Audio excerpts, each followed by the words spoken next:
kulanti wanaagsan asxaabay meel kastood naga daawanaysaan kusoo dhawaada barnaamijkeennii ugu horeeyay maanta waa talaado taariikhduna waxay ku beegatahay 18 bisha 8 2026 wararkaa soo kordhay intaynu kala maqnayn ayaynu barnaamijkan qaybo muhiima kaga soo qaadan doonaa haddaba waxaynu ku bilaabaynaa saakay waxaa shir jaraa'id qabtay afhayeenka ciidanka ilaalada kacaanka Iiraan haddaba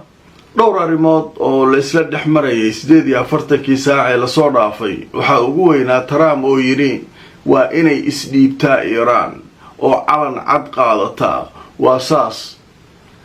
waxa soo kale lagu soo beegayaa shirarkan jaraa'id Trump hadalkiisa iyo hadalkan afhayeenka ilaalada kacaanka Iiraan waxa dhamaaday 60 maalmood ee xabad joojinta ku meel gaarka ahayd ee lagu soo heshiiyay inkastoo dhowr jeer nagta la iska saaray laakiin xabad joojinta xoogaa sibay u shaqaysaa la leeyahay marka laakiin wayba dhamaatay shalay iyo dhamaatay la leeyahay 60 maalmood khalaas waa ku daayay hadda wax xabad joojin u dhaxeeya Mareykan iyo Iiraan oo heshiisa oo kala celinay ma jiro nin walba awoodiisa la waay laakiin waxa lagu kala joogaa nin walba waa la isbartay nin walba meeshiisu fadhiya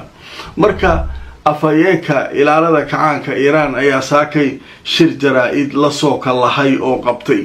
haddaba wararkii ugu dambeeyay waxa Al Jazeera qoraysaa afhayeenka ciidanka ilaalada kacaanka Iiraan ayaa waxa uu sameeyay hadal ayuu soo saaray sida ay sheegtay wakaaladda wararka Iiraan ee liiraado Tasniim waxa uu yiri afhayeenku hadal weyn oo ah wadada kaliya ee u furan madaxweynaha Mareykanka Donald Trump waa inuu ictiraafaa guul darrada ka soo gaartay dagaalkii uu nala galay sidoo kalena uu fuliyaa shuruudda Iiraan sida uu hadalka u dhigay afhayeenka wuxuu dhanka kala sheegay oo uu ku celiyay dhowr jeer waliba in arinta muxaadathadka ama wada hadallada sirta ee la leeyahay waxay dhex mareen Trump iyo ciidanka ilaalada kacaanka Iiraan wuxuu yiri arinkaasu ma aha mid jira oo wax ka jira ma jiraan mana jiraan wada hadallo daaha gadaashiisa oo dhex maray Trump iyo madaxda ciidamada ilaalada kacaanka Iiraan wax dhex maray ma jiraan way marka arinkaas marka ninkan qodobadaas muhiimka ayuu ka hadlaa wuxuu leeyahay إنا اعترافتد قرتد الهزيمة قول ضر إنا قرتد ويقول ترامو ما الآن كغير إيران علن عتها قاضتي كانها قاضت محا قاضي رواضة كتشبينا اللي دقال كيفك هاقاتك علي هذا تورها يسوسو هذا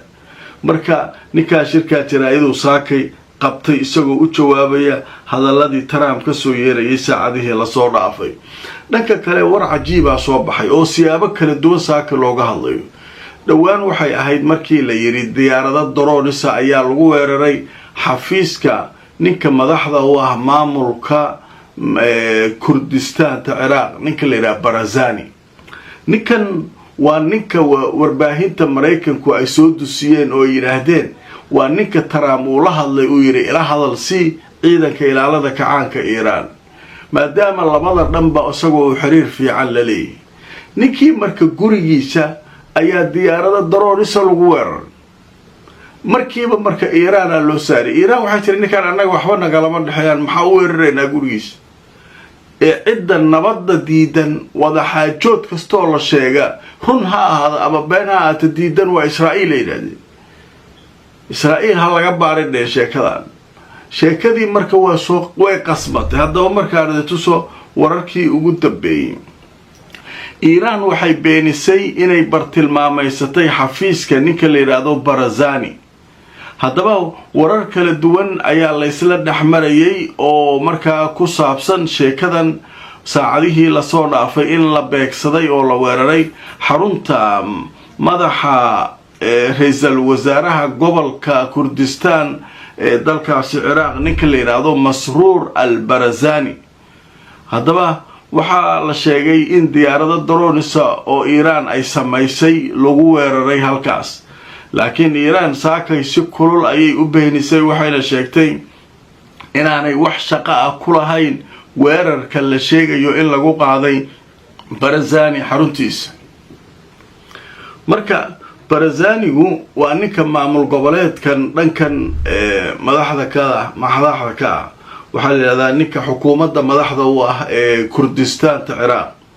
waqooyiga ciraaq waxaa ka dhisan maamul goboleed kurdistaan la yidhaahdo oo halkaas ayuu ka dhisan yahay oo dadka kurdiyiinta ayaa leh.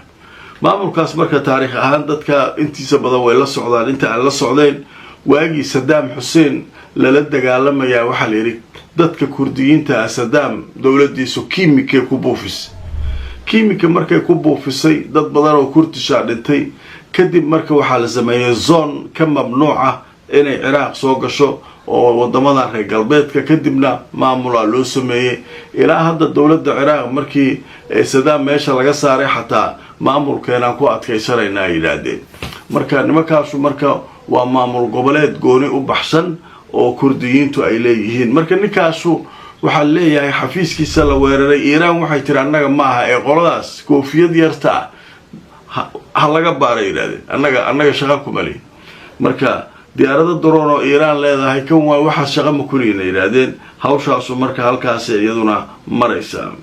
saakay mar kale weerar ayaa ka dhacay Hormuz. waatii xalay aanu idin sheegnay markab imaaraad ku leeyahay in Iiraan ay ku qabteen jasiiradda la Qasham sida ay sheegtay telefishinka RT uu sheegay isagoo soo xiganayay wakaaladda wararka ee Faris ee wadanka Iiraan.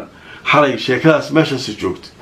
imaaraadkii saakay waa raadiyay wax wara oo markabkan laga haysto uu ka soo saaray maba arkin basaakay wax cusub oo imaaraadku ka soo saaray markabka maark. laakiin hadda waxaa soo baxay war kale oo la leeyahay hay-adda dhanka badaha wararkooda qaabilsan ee Britain waxay leedahay markab Hormuz isku dayay inuu maro gantaal lagu dhuftay. yaa iskale weli lama sheegin markabkaas. haddaba aan tusoo wararkii ugu dambeeyay waxaa la sheegayaa in qayladaan ay ka soo yeertay kadib markii markab uu ku dhacay gantaal Hormuz isagoo maraya. hay-adda howlgallada ganacsiga badda ee dalka Britain ayaa waxay sheegtay inay soo gaareen qayladaan kaasoo ku saabsan marinbiyoodka Hormuz. haddaba markabka ayaa waxaa la sheegay inuu la kulmay dhaawac ka soo gaaray gantaalka lala helay iyadoo aan la garanayn gantaalka cidda ku dhufatay xilli la sheegay inuu marinbiyoodka Hormuz ka baxayay. oo markaa hujuumkan ama weerarkan ayaa la sheegay inuu khasaare gaarsiiyey sida mas-uuliyiinta markabku ay sheegeen qolka uu ku jiro matoorka markabka. waxaana la sheegay in qof ka mid ah shaqaalaha markabkaasi uu isaguna dhaawacmay. marka ilaa hadda markabkan isagana lama sheegin calanka uu sitay cidda iskale shirkadda iskale waxaasoo dhan faahfaahin lagama hayo. laakiin marka hore akhbaarta ugu horeysa waaye tan oo la leeyahay markabkaas ayaa dhibaato gaartay isagoo Hormuz ku sugan.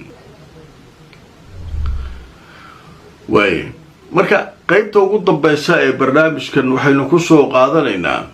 Turkiga ayaa hadda wuxuu isku dayayaa in bal wada xaajoodyadii iyo wada hadalkii la soo celiyo maadaama 60kii maalmood ee xabad joojintii ku meel gaarka ahayd ay dhamaatay. wax kastana ay suuragal tahay inuu Turkigu marka toos isagu u soo dhex galo iyadoo Pakistan iyo howlaheedii ay socdeen isaguna uu